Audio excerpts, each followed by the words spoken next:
Bonjour à toutes et à tous. On va présenter euh, cette leçon, c'est-à-dire la leçon de chapitre 6, vers des entités chimiques plus stables. Alors, donc on fait une petite introduction du chapitre. Les atomes de gaz noble sont les entités chimiques les plus stables de la nature. Ce qui signifie qu'ils ne réagissent quasiment pas avec les autres atomes de la nature. Par contre, si l'on considère les atomes isolés, autres que des atomes de gaz noble, ces atomes, lorsqu'ils rencontrent d'autres atomes autres que des atomes de gaz noble eux aussi, vont réagir ensemble, spontanément, de façon à former des édifices plus stables que lorsqu'ils étaient seuls. Autrement dit, naturellement, il y a toujours une évolution des atomes de la nature vers des entités chimiques plus stables. Et c'est là l'objectif du chapitre. Pour un atome autre qu'un gaz noble, le modèle de stabilité, c'est le gaz noble. C'est le modèle à atteindre. Ainsi, l'évolution naturelle d'un atome isolé, c'est-à-dire tout seul, se fera toujours dans un sens tel qu'il ressemble finalement à un gaz noble. Et ce gaz noble sera le gaz noble le plus proche dans le tableau périodique. Dans ce chapitre, nous allons envisager deux cas d'évolution des atomes. Premier cas, évolution vers la formation d'un ion monoatomique, c'est-à-dire avec perte ou gain du nombre approprié d'électrons. Et le deuxième cas, c'est l'évolution, nous allons étudier l'évolution vers la formation d'une molécule par formation de liaison avec d'autres atomes de façon à ce que, une fois une molécule formée, chaque atome de la molécule soit plus stable que lorsqu'il était tout seul. Voilà un petit peu l'introduction, hein, sensibiliser au fait que tous les atomes veulent ressembler au gaz noble parce qu'ils sont plus stables. Alors parlons d'abord de la famille des gaz nobles et de leur très grande stabilité chimique. Les éléments hélium, néon, argon, krypton, xénon et radon appartiennent à la 18e colonne du tableau périodique. Ils constituent la famille des gaz nobles. Ça, vous savez, les gaz nobles ont une propriété commune, leur très grande stabilité chimique. Ils ne réagissent donc avec aucun autre atome de la nature et existent sous la forme de gaz monoatomiques dans les conditions ordinaires. On dit que les gaz nobles sont inertes ou stables chimiquement. Alors, à quoi est due cette stabilité chimique? Elle est due à la configuration électronique de valence particulière des gaz nobles. La très grande stabilité chimique des gaz nobles est due à leur similitude de configuration électronique de valence, excepté pour l'hélium. L'hélium a une configuration de valence 1s2, c'est-à-dire à 2 électrons de valence. Par contre, pour les autres gaz nobles, néon, argon, radon, la configuration de valence est du type NS2NP6, c'est-à-dire que ces autres gaz nobles ont 8 électrons de valence. Voilà donc ce qui est commun. Alors, puisqu'on parlait de comportement des autres atomes dans l'introduction et leur tendance à ressembler aux gaz nobles, eh bien ça, c'est ce qu'on appelle la règle de stabilité. Afin de gagner en stabilité, les autres atomes de la nature réagissent de façon à acquérir la configuration électronique du gaz noble de numéro atomique Z le plus proche dans le tableau périodique. Alors, étudions d'abord la première application, c'est-à-dire la première application de la règle de stabilité, premier type d'évolution. évolution vers la formation d'ions monoatomiques stables. Alors, on prend l'exemple du sodium. Le sodium peut exister sous deux formes. Forme d'un métal, ou alors il est constitué d'atomes de sodium uniquement, de configuration électronique 1s2, 2s2, 2p6, 3s1. Mais il existe aussi dans la nature sous forme d'ion Na+, que l'on rencontre dans le chlorure de sodium. Les ions Na+, eh bien, sont obtenus à partir des atomes de sodium par la perte d'un seul électron. C'est-à-dire que on passe alors à la configuration 1s2, 2s2, 2p6 par la perte de l'électron de la sous-couche 3s1 de l'atome de sodium. Or, cette structure 1s2, 2s2, 2p6, ce n'est autre que la configuration électronique du néon, ici. Et en perdant un électron, on arrive à la configuration du néon, c'est-à-dire la configuration stable. Ainsi, on voit sur cet exemple que un atome de sodium a tendance à évoluer spontanément vers un ion Na+, de configuration électronique identique à celle d'un atome de néon. Donc c'est justement, c'est ça une application de la règle de stabilité de la formation d'ions monoatomiques. On peut généraliser cet ion Na+, il est plus stable que l'atome de sodium dont on est parti. On peut généraliser cette propriété aux atomes autres que les atomes de gaz noble.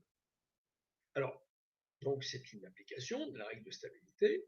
Disons, afin de gagner en stabilité, un atome a tendance à perdre ou à gagner un ou plusieurs électrons, de façon à former un ion monoatomique stable de même configuration électronique de valence, soit un S2, soit Ns2 Np6, que le gaz noble de numéro atomique le plus proche dans le tableau périodique. C'est-à-dire que la formation d'ions se fait en référence au gaz noble. Un atome cherche toujours à ressembler au gaz noble le plus proche en gagnant ou en perdant un ou plusieurs électrons et donc en donnant un ion monoatomique. Alors, une capacité exigible de l'élève en seconde, c'est de savoir déterminer la charge d'un ion monoatomique courant à partir du tableau périodique. Donc, comment faire? En appliquant la règle de stabilité, vous devez savoir déterminer la charge d'un ion monoatomique courant à partir du tableau périodique. Le tableau périodique, cela revient à chercher le nombre minimal d'électrons à gagner ou à perdre afin d'acquérir la configuration électronique du gaz noble le plus proche dans le tableau. Prenons un exemple, l'exemple de l'atome de lithium. L'atome de lithium dans le tableau, essayons de repérer le gaz noble le plus proche. Ici, c'est l'hélium et pas le néon, parce que pour passer du lithium à l'hélium, on ne recule que d'une case, alors que pour aller du lithium au néon, on avance de cette case. Donc, autrement dit, le plus proche, c'est le néon, c'est l'hélium. Autrement dit, l'atome de lithium aura tendance à perdre un électron pour avoir la configuration de l'hélium. Ainsi, l'atome de lithium donnera naissance à un ion stable, Li+. Un autre exemple, si je prends le fluor, eh bien, le gaz noble le plus proche, c'est le néon et pas l'hélium. Parce que pour passer du fluor au néon, eh bien, du fluor au néon, eh bien, on est obligé de perdre un électron. Attention, hein, le fluor ne va pas se transformer en néon, le fluor va perdre un électron pour avoir la même configuration électronique que le néon. Donc il va gagner un électron et donner naissance à l'ion fluorure stable, l'ion fluorure F-. Voilà donc ainsi, donc vous avez ici, par exemple, je prends aussi l'exemple de l'aluminium. L'aluminium, eh bien, il est plus proche du néon que de l'argon, donc il va avoir tendance à perdre attendez, excusez-moi, à perdre 1, 2 et 3 électrons pour atteindre la configuration électronique du néon. C'est-à-dire qu'il va donner naissance à un ion stable, Al3+. Nom et formule de quelques ions monoatomiques à connaître. Donc, l'ion hydrogène, H+, l'ion sodium, Na+, l'ion potassium, K+, l'ion calcium, Ca2+, l'ion magnésium, Mg2+, l'ion chlorure, Cl-, et l'ion fluorure, F. Deuxième application de la règle de stabilité, c'est la formation de molécules. Alors, exemple, examinons la formation de la molécule de chlorure d'hydrogène, HCl. La molécule de chlorure, alors HCl, c'est l'acide chlorhydrique. La molécule de chlorure d'hydrogène est formée d'atomes d'hydrogène, d'un atome d'hydrogène et d'un atome de chlore. Alors regardons un petit peu, l'atome d'hydrogène, lorsqu'il est tout seul, il est entouré d'un seul électron. Donc il a comme structure, comme configuration électronique, un S1, lorsqu'il est tout seul. L'atome de chlore, lorsqu'il est seul, il a 7 électrons de valence, qui sont représentés en bleu ici. Donc ces électrons de valence, qu'est-ce qui va se passer lorsque l'atome d'hydrogène et l'atome de chlore vont se rapprocher? Bien, pour se stabiliser, ils vont mettre en commun un électron chacun, c'est-à-dire former un doublet d'électrons qui sera mis en commun entre les deux atomes. Ce doublet d'électrons sera appelé une liaison de valence. Alors pourquoi font-ils ça? C'est pour acquérir la stabilité. Alors, comment va-t-on se rendre compte que l'atome d'hydrogène dans la molécule de HCl est plus stable que lorsqu'il est seul?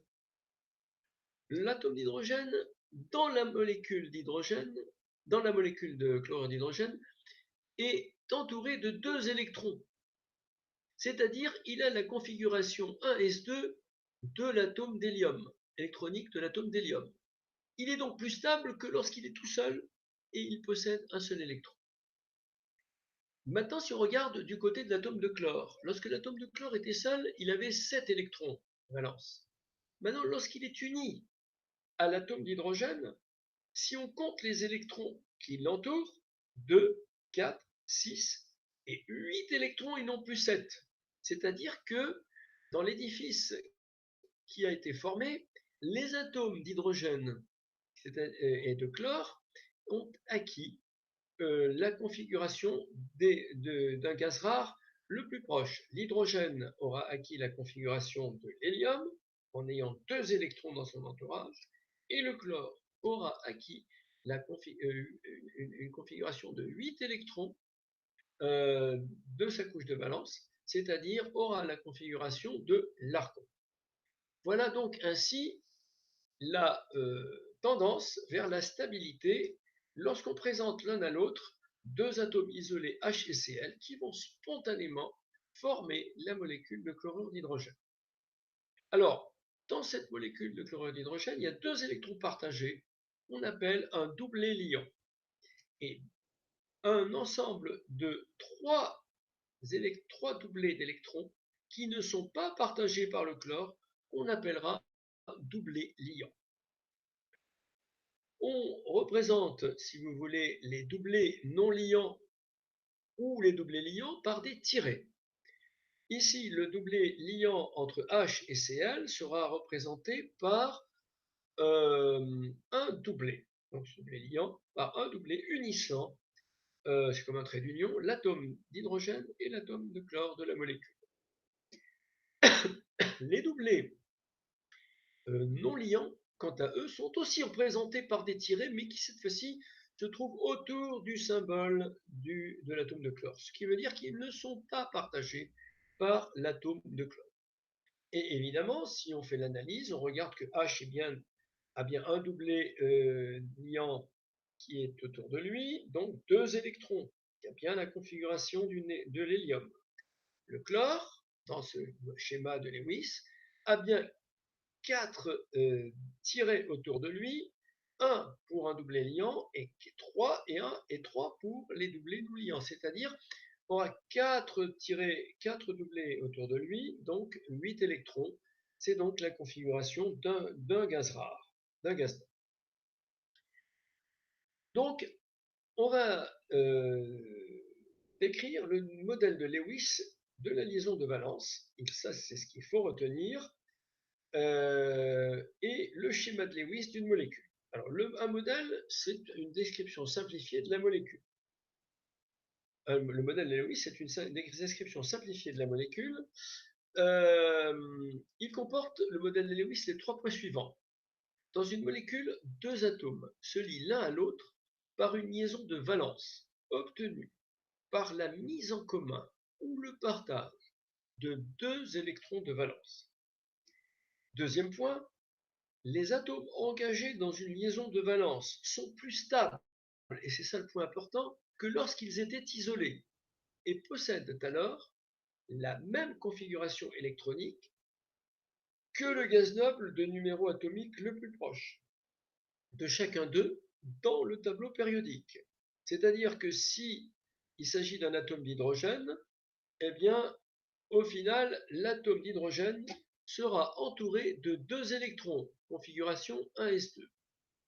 Et s'il s'agit d'un atome autre qu'un atome d'hydrogène, eh bien, cet atome adoptera dans la structure finale de la molécule la configuration NS2 NP6, c'est-à-dire du gaz rare, du gaz noble le plus proche, c'est-à-dire aura 8 électrons de valence autour de lui. Ça, c'est le deuxième point, donc le point de stabilité. Et ensuite, eh bien, on modélise l'enchaînement des atomes de la molécule par le schéma de Lewis, que l'on a représenté tout à l'heure pour la molécule de chlorure d'hydrogène. Pour chaque atome, les électrons de valence sont regroupés en doublés liants, c'est-à-dire 2 électrons partagés, modélisés par des tirets unissant les symboles des 2 atomes, et des doublés non liants, c'est-à-dire 2 électrons non partagés, modélisés par des tirets autour du symbole de l'atome. Alors, ce qu'il faut savoir faire, c'est décrire et exploiter le schéma de Lewis d'une molécule pour justifier sa stabilisation. Alors, on prend l'exemple de la molécule d'eau. Vous voyez la molécule d'eau ici, voici son schéma de Lewis. Alors, ce qu'on exige de l'élève, c'est de savoir d'abord décrire le schéma de Lewis. Décrire le schéma de Lewis, c'est faire l'inventaire de tous les doublés liants et non liants qui sont mis en jeu dans cette molécule. On donne ce schéma de Lewis et décrivons-le. On va dire que ici, chaque atome d'hydrogène, à gauche et à droite, eh bien, donne naissance à un doublé liant. Et que chaque atome d'oxygène donne naissance à 2 doublés liants et 2 doublés non liants. Voilà la description du schéma de Lewis. On a analysé pour chaque atome. Maintenant, l'exploitation du schéma de Lewis pour justifier sa stabilité. Alors, il faut voir si la molécule est stable. C'est-à-dire que vérifier que la molécule est stable, c'est vérifier que, une fois la molécule constituée, chaque atome de la molécule a la configuration d'un gaz rare, d'un gaz noble. Alors, regardons pour l'atome d'hydrogène. Chaque atome d'hydrogène, eh bien, met en jeu un doublé liant seulement. Un doublé liant, c'est 2 électrons. Ça veut dire qu'un atome d'hydrogène est entouré de 2 électrons, c'est-à-dire à la configuration 1s2 de l'hélium.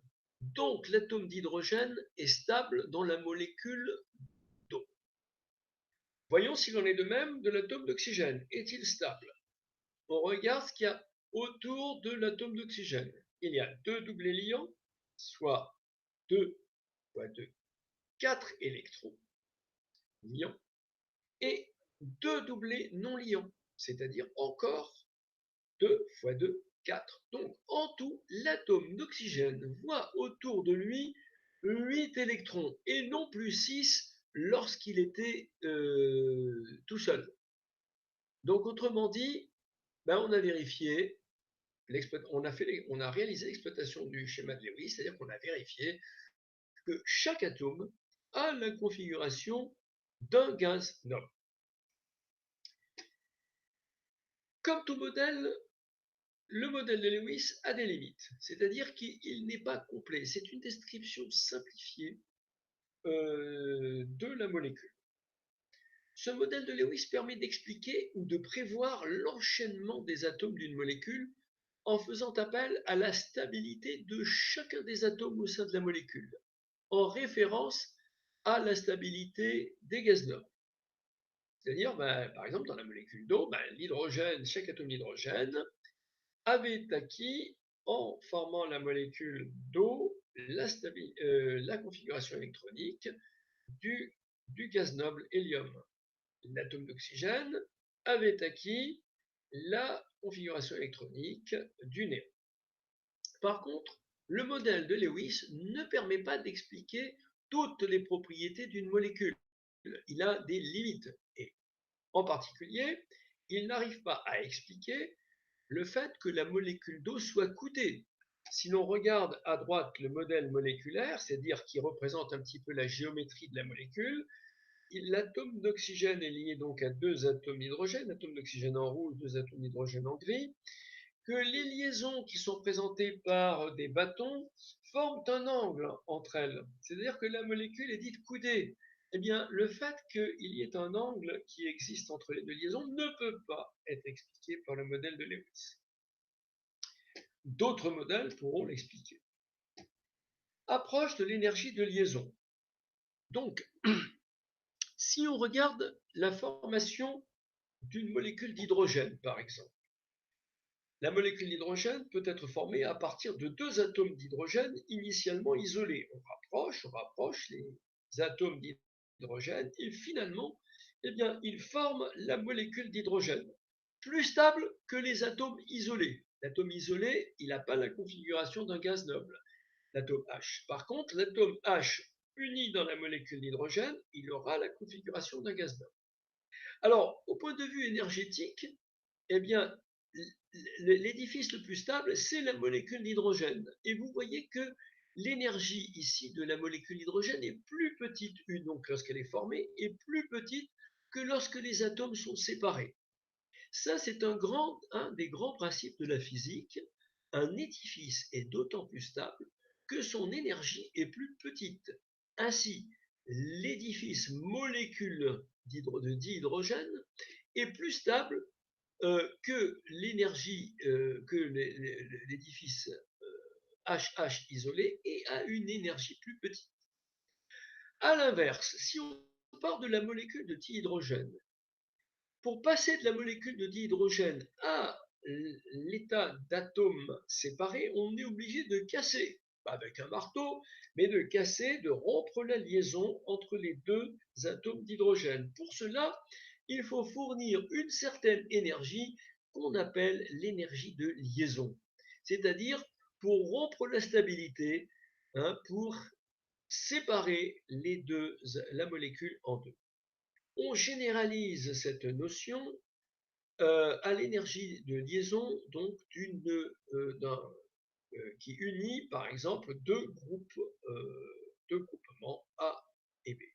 L'énergie de liaison d'une liaison de valence AB, c'est-à-dire la mise en commun de deux électrons entre deux groupements, est l'énergie nécessaire pour rompre la liaison aboutissant à A et B isolés, c'est-à-dire à quelque chose de moins stable. Plus l'énergie de liaison est grande, plus la liaison AB est stable. Voilà donc un petit peu le cours et bon courage pour les exercices.